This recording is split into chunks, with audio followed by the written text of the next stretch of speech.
नमस्कार, बहुत स्वागत है आपका न्यूज रूम लाइव में। आपके साथ मैं हूं सोनाली सिंह। बुलेटिन की शुरुआत इस वक्त की बड़ी खबर के साथ करते हैं। बीपीएससी की 67वीं परीक्षा अब से थोड़ी ही देर में शुरू होने वाली है। आपको बताते चले कि दोपहर 12 बजे से परीक्षा की शुरुआत होगी, जो कि दोपहर 2 बजे तक चलेगी। इसके लिए सुरक्षा के भी पुख्ता इंतजाम कर दिए गए हैं। एग्जाम सेंटर पर सभी परीक्षार्थियों को अंदर बिठा दिया गया है।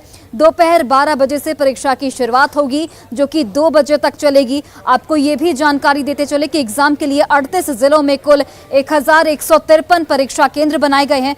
पटना में सबसे अधिक 85 परीक्षा केंद्र बनाए गए हैं और यहां पर 55,500 से अधिक परीक्षार्थी परीक्षा में शामिल होंगे। सभी परीक्षा केंद्रों पर जैमर लगा दिया गया है। पिछली बार पेपर लीक की घटना को देखते हुए इस बार विशेष तौर पर सतर्कता यहां पर प्रशासन की ओर से बढ़ती जा रही है। Bankipur girls high school centre पर परीक्षार्थी अंदर प्रवेश कर रहे हैं। इस खबर पर ज्यादा जानकारी दे रहे हैं हमारे सहयोगी रजनीश कुमार। बीपीएससी परीक्षार्थी परीक्षा केंद्र के अंदर प्रवेश करने लगे हैं और बांकीपुर गर्ल्स हाई स्कूल में सुरक्षा की तस्वीर आपको दिखाते हैं कि देखिए बड़ी संख्या में जो सुरक्षा कर्मी हैं उन्होंने मोर्चा संभाल लिया है। जो महिला परीक्षार्थी हैं उनके लिए अलग से महिला पुलिस की तैनाती की गई है। साथ ही पुरुष बल जो हैं वो पुरुष परीक्षार्थियों की लगातार फ्रिस्किंग कर रहे हैं। तो ये जो आप देख पा रहे हैं यहाँ पर महिला पुलिस की तैनाती की गई है और जो भी महिला परीक्षार्थी हैं उनको यहाँ पर बारी बारी से अंदर ले जाया जा रहा है और वहां पर जांच पड़ताल होने के बाद वो परीक्षा हॉल में बैठेंगे। कुल मिलाकर यहां तक कि डॉक्यूमेंट्स वेरिफिकेशन भी हो रहा है, यानी जो एडमिट कार्ड है उससे तस्वीर का मिलान भी कराया जा रहा है। जो सुरक्षा कर्मी हैं देख सकते हैं किस तरह से फ्रिस्किंग कर रहे हैं और पॉकेट में किसी तरह का इलेक्ट्रॉनिक गैजेट नहीं हो, मोबाइल नहीं हो, ब्लूटूथ नहीं हो, किसी तरह का कैलकुलेटर नहीं हो, तो तमाम चीज़ों को यहाँ पर देखा जा रहा है और उसके बाद जो परीक्षार्थी हैं उनको प्रवेश कराया जा रहा है। कुछ सुरक्षा कर्मी हैं, उनसे बात करते हैं। क्या सब जांच कर रहे हैं? सब वही कागज पत्र, मोबाइल वगैरह जो भी है हम लोग बैग में अच्छा से रखवा रहे हैं, रखवा के वहाँ साइड में रखवाते हैं। कितने जगह जांच कर रहे हैं? पूरा परीक्षा हॉल से पहले भी करेंगे?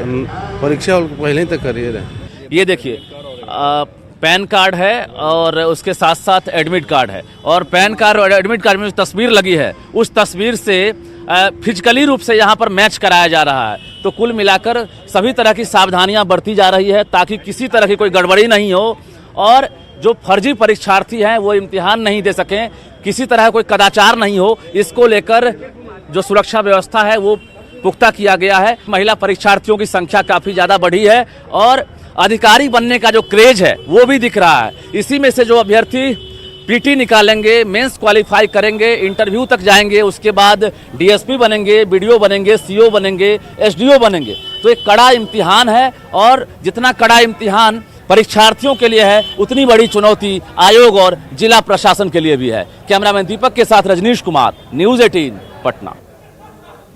और वहीं देखिए मुंगेर में बीपीएससी परीक्षा के लिए 33 परीक्षा केंद्र बनाए गए हैं, जहां पर सुरक्षा के भी पुख्ता इंतजाम किए गए हैं। आपको बताते चले कि मुंगेर में कुल 12,600 परीक्षार्थी परीक्षा में इस बार शामिल होंगे, जहां पर मुंगेर शहर की अगर बात करें तो 16, जमालपुर में 5 परीक्षा केंद्र बनाए गए हैं, हवेली, खड़गपुर और तारापुर में 6 परीक्षा केंद्र बनाए गए हैं। मुंगेर में कुल 12,600 परीक्षार्थी इस परीक्षा में शामिल होंगे। यहाँ पर तैयारियां किस तरीके की है, इस बारे में ज्यादा जानकारी दे रहे हैं हमारे सहयोगी अरुण शर्मा। यूपीएससी के एग्जामिनेशन को लेकर जिला में 33 सेंटर बनाए गए हैं। इन 33 सेंटरों में 12,600 स्टूडेंट जो है वो बैठेंगे और उनको लेकर जितनी भी है मजिस्ट्रेट की तैनाती हो, पुलिस बल की तैनाती हो, वो कर ली गई है। हालांकि कई स्टूडेंट जो है सुबह से ही वो सेंटर पे आए हुए हैं और बैठे हुए हैं, उनको कोई सुविधा हालांकि यहाँ पे नहीं मिला है।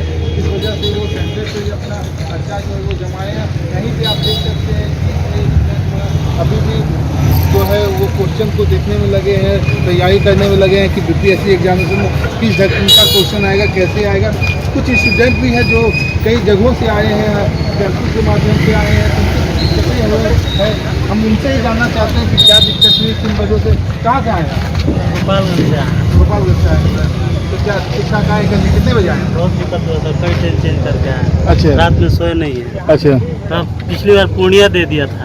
हम समझे सरकार बदलेगा तो व्यवस्था बदलेगी, लेकिन सरकार तो बदल गया, लेकिन सिस्टम वही है। सिस्टम वही है। हम लोग सिस्टम में चेंजिंग चाहते हैं। दिक्कत हुई थी आने में? बहुत ज़्यादा दिक्कत है। कहाँ से आए हैं? हम औरंगाबाद से हैं सर। ऐसे पटना में रहते हैं बट औरंगाबाद से आए हैं। अच्छा, तो कैसे आए?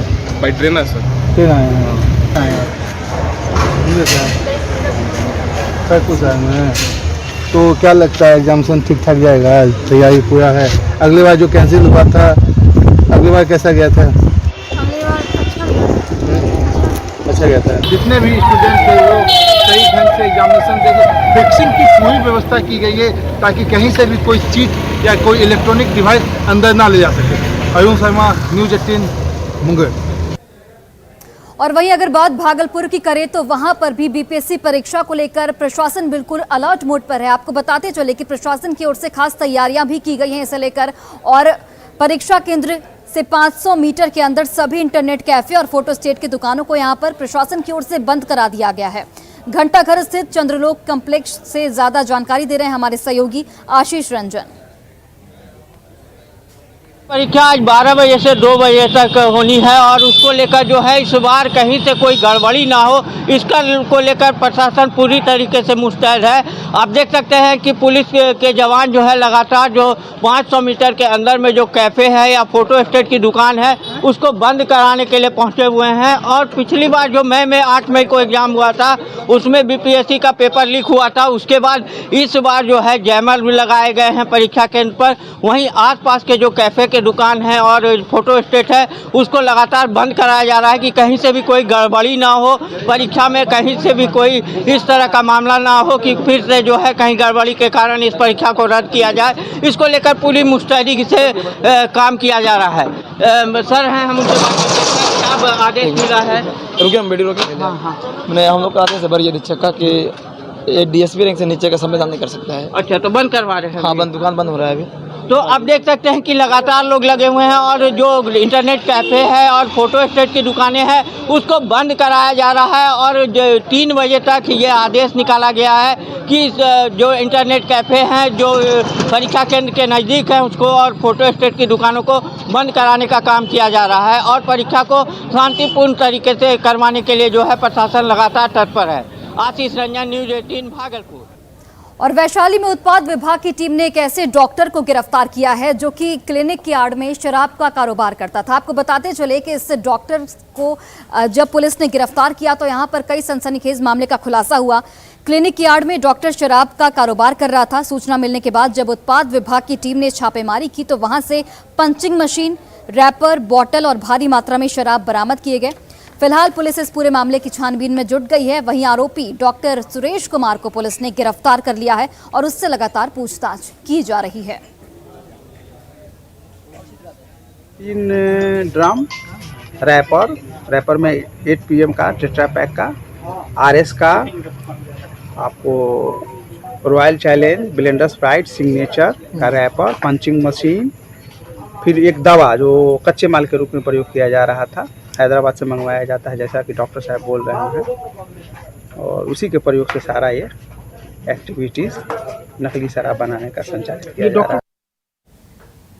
और वहीं देखिए रोहतास में सम्राट अशोक के शिलालेख को लेकर जारी विवाद में अब जेडीयू के संसदीय बोर्ड के अध्यक्ष उपेंद्र कुशवाहा ने एक बड़ा बयान दिया है। उन्होंने साफ तौर पर कहा है कि उन्हें बिल्कुल अच्छा नहीं लग रहा कि इस बात पर इतना विवाद हो रहा है और वो चाहते हैं कि जल्द ही इस विवाद का समाधान निकाला जाए।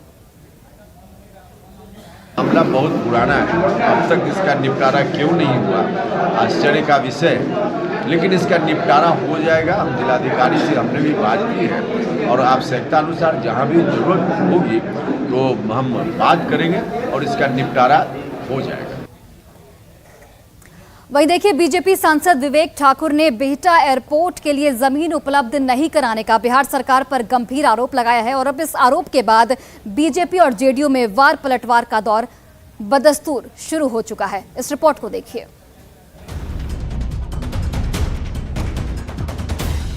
केंद्रीय गृह मंत्री अमित शाह के दौरे के बाद एयरपोर्ट को लेकर जो सियासी बहस शुरू हुई वो पूर्णिया से होते हुए बिहटा एयरपोर्ट तक पहुंच चुकी है। बीजेपी सांसद विवेक ठाकुर ने बिहार सरकार पर बड़ा आरोप लगाया है। विवेक ठाकुर का कहना है कि बिहटा एयरपोर्ट के निर्माण के लिए एयरपोर्ट अथॉरिटी ऑफ इंडिया ने बिहार सरकार से 191 एकड़ जमीन की डिमांड की थी, लेकिन बिहार सरकार ने सिर्फ 108 एकड़ जमीन ही उपलब्ध कराया, जिसकी वजह से बिहटा में अंतर्राष्ट्रीय स्तर के एयरपोर्ट का निर्माण शुरू नहीं हो पा रहा है। 2.5 साल पहले प्रशासन ने लिख के कैबिनेट सचिवालय को भेजा है कि अनुमति दी जाए, पैसा केंद्र देता है, आपका काम है सिर्फ व्यवस्था करना जमीन का। तो बिहार को वंचित रखना, थोड़ा थोड़ा तिल तिल देना, ये एक विकास का अगर परिभाषा है तो अब बिहारी स्वीकार नहीं करेगा। विवेक ठाकुर के आरोप पर जेडीयू की तरफ से एमएलसी नीरज कुमार ने पलटवार किया। नीरज कुमार का कहना है कि 2017 में एयरपोर्ट अथॉरिटी ऑफ इंडिया ने 108 एकड़ जमीन की डिमांड की थी, जो राज्य सरकार ने उपलब्ध करा दिया है, लेकिन 5 सालों में उस जमीन पर कुछ भी नहीं हुआ। जो 108 एकड़ मिला हुआ है, क्या उस पर भाजपा आरएसएस कार्यालय खोलिएगा? लगातार 2018 से आप रखे हुए जमीन को अब उसके विस्तारीकरण के नाम पर यह नौटंकी विकास का मत करिए। एविएशन एक्सपर्ट का कहना है कि जहां केंद्र को उपलब्ध जमीन पर निर्माण शुरू करना चाहिए, तो राज्य सरकार को भी अपनी नीति में बदलाव करना जरूरी है।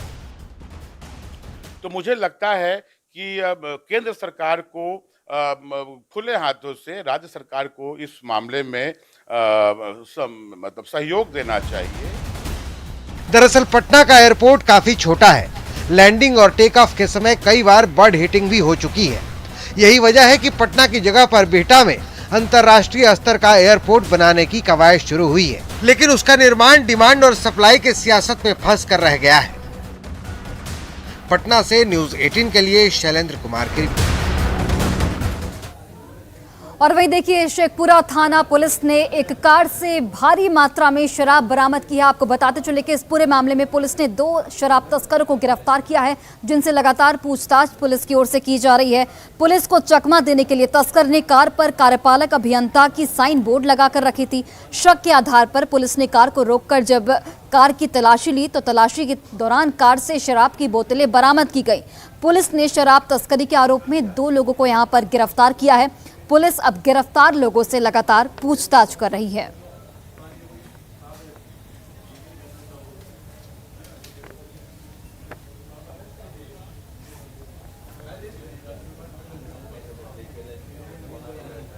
और खबर आपको गिरिडीह से बताते चले, जहां पर हत्या के एक आरोपी के दुकान को प्रशासन की ओर से बुलडोजर से ध्वस्त कर दिया गया। तस्वीरें आपको भी दिखाते हैं, जहां पर दुकान को जेसीबी की मदद से ध्वस्त कर दिया गया, दुकान को जमींदोज कर दिया गया। दरअसल पूरा मामला मुफस्सिल थाना क्षेत्र के परात डी का है, जहां पर मजदूर मोहम्मद रऊफ की हत्या मामले में मोबिन अंसारी उर्फ राजा बाबू आरोपी था और वारदात के बाद से फरार भी है। कार्रवाई का नेतृत्व सदर एसडीपीओ अनिल सिंह कर रहे थे और इस दौरान मुफस्सिल थाना की पुलिस भी जवानों के साथ तैनात थी। एसडीपीओ ने फरार आरोपी की जल्द गिरफ्तारी का भी यहां पर दावा किया है।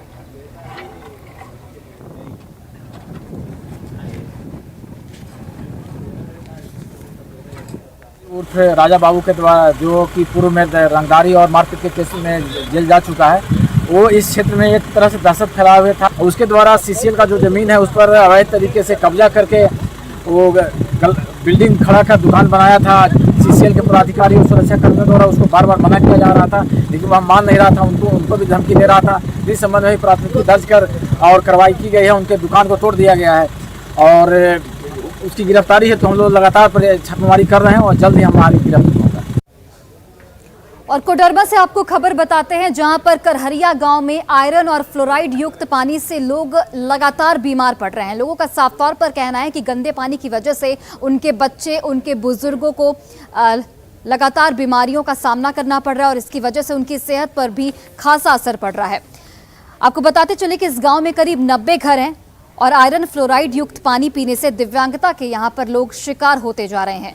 यहाँ लोगों को शुद्ध पेयजल मुहैया कराने के लिए पानी टंकी भी नहीं बनाई गई है, लेकिन जंगल के रास्ते से गुजरने वाले तार में फॉल्ट आ जाने से 3 फेज बिजली नहीं पहुंच पाती है। ऐसे में पानी टंकी का मोटर नहीं चल पाता है। लोगों ने इसकी शिकायत बिजली विभाग और ग्रामीण जलापूर्ति योजना के अधिकारियों से की, लेकिन यहाँ पर कोई कार्रवाई नहीं हो पाई है। ऐसे में शुद्ध पेयजल के अभाव में लोगों की परेशानी अब बढ़ती जा रही है। अधिक जानकारी इस पर दे रहे हैं हमारे सहयोगी रितेश लोहानी।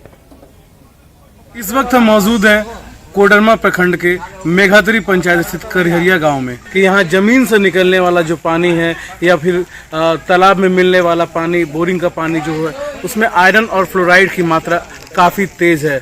लोग बताते हैं कि वर्षों से रहने वाले लोग यहाँ धीरे धीरे ज़मीन के पानी का सेवन करने के बाद कहीं ना कहीं विकलांगता की ओर अग्रसर होते जा रहे हैं। क्या तकलीफ है आपके पैरों में? पैरों में बहुत तकलीफ है, मेरा पैर तो टेढ़ा हो गया है। कैसे, बचपन से या फिर बाद में हुआ है? नहीं सर, 5-6 महीने इस साल से बाद से हुआ है। क्या परेशानी क्या बताया गया? परेशानी बताया गया है सर, इधर पानी का आयरन पानी है जमीन से निकलने वाला। तो फिर उसके बाद लोग आए, पानी का फिर व्यवस्था दूसरा किया गया? जांच पड़ताल किया सर, बहुत बार जांच हुआ पानी के, फिर पानी का टंकी भी था, तो बिजली के कारण से सप्लाई पानी बढ़िया से मतलब नहीं हो पाता। तो फिर अभी आप लोग जमीन के अंदर से निकलने वाला पानी क्यों पी रहे हैं? अभी जमीन से निकलने वाला पानी पी रहे हैं। दोनों पैर जो है टेढ़ना से नीचे सूखल जा रहा है। क्या दिक्कत है, काहे ऐसा हो रहा है? हमको लगता है कि आयरन पानी चलते हमको कुछ परेशानी बढ़ रहा है। क्या कारण है कि लोग यहाँ पर ऐसे दूषित पानी को पी रहे हैं, जबकि सप्लाई का यहाँ का शुरू से स्थिति रहा है कि पानी में आयरन है। हम लोग ने बहुत प्रयास किए तो सरकार द्वारा जो है सो जल मीनार का व्यवस्था किया गया, लेकिन समस्या हमेशा रहता है कि बिजली विभाग के लापरवाही के कारण जो है से जंगल में तार गिर जाता है, जिसके चलते 3 फेस लाइन नहीं रहने के कारण पानी टंकी वाला बोलता है कि हम लोग 2 फेस लाइन में कहाँ से मोटर चलता ही नहीं है। ग्रामीण जागरूक हुए हैं और वो जल्द ही जिला प्रशासन से पानी की सुचारू रूप से व्यवस्था के लिए गुहार लगाने को जाएंगे। अब इसके बाद ही देखना लाजमी होगा कि इन ग्रामीणों को कब तक स्वच्छ पानी उपलब्ध हो सकता है। रितेश लोहानी, न्यूज़ 18, कोडरमा।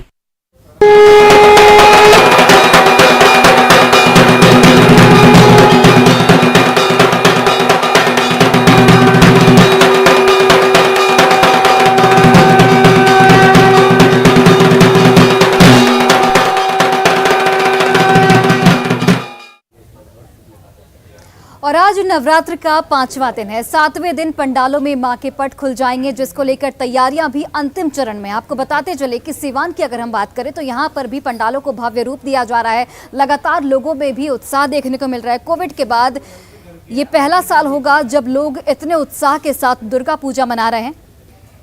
करीब 20 लाख की लागत से विशाल भव्य पंडाल यहां पर बनाया जा रहा है। इसको बनाने के लिए पश्चिम बंगाल के कुशल कारीगर करीब 2 महीने से लगे हुए हैं। इस पंडाल की भव्यता काफी है। श्री राम मंदिर के रूप में बने पंडाल को लेकर लोगों में भी काफी उत्सुकता है। दुर्गा पूजा सेवा समिति ललित बस स्टैंड के द्वारा पिछले 45 दिनों से यहाँ पंडाल निर्माण कार्य चल रहा है, जो काफ़ी लास्ट मोमेंट पर फाइनल स्टेज पर चल रहा है। और ये अयोध्या के श्री राम जो मंदिर, प्रस्तावित श्री राम मंदिर का नक्शा है, उसी आधार पर इस साल का ये पंडाल बन रहा है। इस बार बन रहा है राम मंदिर, अयोध्या का प्रस्तावित जो राम मंदिर वही बन रहा है। और शिवलिंग भी बना उसका क्या? हाँ, शिवलिंग आगे जो फुहारा लगेगा उसमें लगेगा। तो शिवलिंग में क्या होगा? इस पर हाथी के सूंड से पानी गिरेगा ऊपर शिवलिंग पर। और अगर बात कटिहार की करें तो यहाँ पर भी भव्य पूजा पंडालों का निर्माण किया जा रहा है। आपको जानकारी देते चले कि यहाँ पर केदारनाथ मंदिर के रूप में एक पंडाल का निर्माण किया जा रहा है और पूजा समितियों की ओर से ये दावा किया गया है कि इस पंडाल को देखकर लोग मंत्रमुग्ध हो जाएंगे। तस्वीरें आप देखिए जहाँ पर केदारनाथ मंदिर का इस पूजा पंडाल को रूप दिया गया है और पूजा समिति की ओर से ये दावा किया जा रहा है कि इस भव्य पंडाल को देखकर लोग मंत्रमुग्ध हो जाएंगे। पंडाल के बारे में और अधिक जानकारी दे रहे हैं हमारे सहयोगी सुब्रत। दुर्गा पूजा के मौके पर अगर कटिहार में आपको केदारनाथ का नज़ारा देखना पड़ेगा तो ये साहेबपाड़ा ईस्ट दुर्गा पूजा कमेटी में आपको आना है। और आपको दिखा रहा है ये जो तस्वीर है, यहाँ फिलहाल इस तर्ज पर, केदारनाथ के तर्ज पर पंडाल निर्माण हो रहा है। अभी तक हालांकि जो तैयारी का दौर है, इसलिए मूर्ति पूजा पंडाल तक नहीं आया है, लेकिन यहाँ के जो आयोजक है वो बताते हैं मूर्ति भी बेहद आकर्षक है और बिल्कुल इससे थीम से मिला जुला हुआ मूर्ति भी है। एक खास बात यह है, आमतौर पर कटिहार के इस इलाके में बड़े आयोजक बंगाल से जो पंडाल निर्माता लाते हैं, लेकिन यहाँ के जो कमेटी है ये लोकल फॉर वोकल के आवाज़ को बुलंद करते हुए यहाँ के स्थानीय कारीगर को ही काम देते हैं। इस बार हमारा आकर्षण है कि केदारनाथ यहाँ पे बना है। सब लोगों से अनुरोध है कि एक बार आकर देखें, और हम लोग थोड़ा छोटा सा कोशिश की है, लेकिन माँ बहनों से अनुरोध है हमारा कि एक बार आएँ, और हम लोग को आने से ये होगा कि हम कितना मेहनत कर पाए हैं, ये पता चले हम लोगों को कि हम लोग सक्सेस हुए या नहीं। लोकल जो कारीगर है वो इस तरह का थीम लाए हैं, कितना आकर्षण है। और जी हाँ, हमारे यहाँ पे बाहर से ज़्यादा प्राथमिकता अपने लोकल को दिया जाता है, और यहाँ पे इस बार मुख्य आकर्षण का केंद्र बनेगा क्योंकि ये केदारनाथ का थीम लाया गया है यहाँ पे। और यहाँ पे जनता लोगों से कहा जा रहा है कि आएँ, और ज़रूर हम लोग निवेदन करते हैं कि यहाँ पे देखें और बताएं कि हम लोग कितना सक्सेस किए हैं इस पंडाल को केदारनाथ बनाने में। कितना बजट है लगभग? लगभग हमारे क्लब का 7 लाख रुपए का बजट है, और आगे मूर्ति और बाकी बहुत सारे चीज़ होते हैं उनका अलग बजट है यहाँ का। मेरा नाम गौरव मिश्रा हुआ। तो निश्चित तौर पर कटिहार का वैसे तो कई आकर्षक पंडाल बन रहा है, लेकिन कटिहार साहेबपारा ईस्ट का ये पंडाल भी अपने आप में बेहद आकर्षक है, और निश्चित तौर पर जो भव्य पंडाल की जो तैयारी हो रहा है उसमें कटिहार का ये आकर्षण बेहद खास है। सुब्रत, न्यूज़ 18 कटिहार। तो आपने यहाँ की तस्वीरें देखी, यहाँ की भव्यता देखी, जहाँ पर लोग लगातार इस पूजा पंडाल में माता के दर्शन करने पहुंच रहे हैं। लोगों का साफ तौर पर कहना है कि इस बार दुर्गा पूजा कई मायनों में खास है, क्योंकि कोरोना की वजह से 2 साल से दुर्गा पूजा भव्य रूप से नहीं मनाया जा रहा था, और इस बार दुर्गा पूजा की तैयारियां भी जोरों से चल रही है। पूजा समितियों की ओर से भी लगातार ये दावा किया जा रहा है कि इस बार के जो पंडाल हैं वो और भी भव्य होंगे।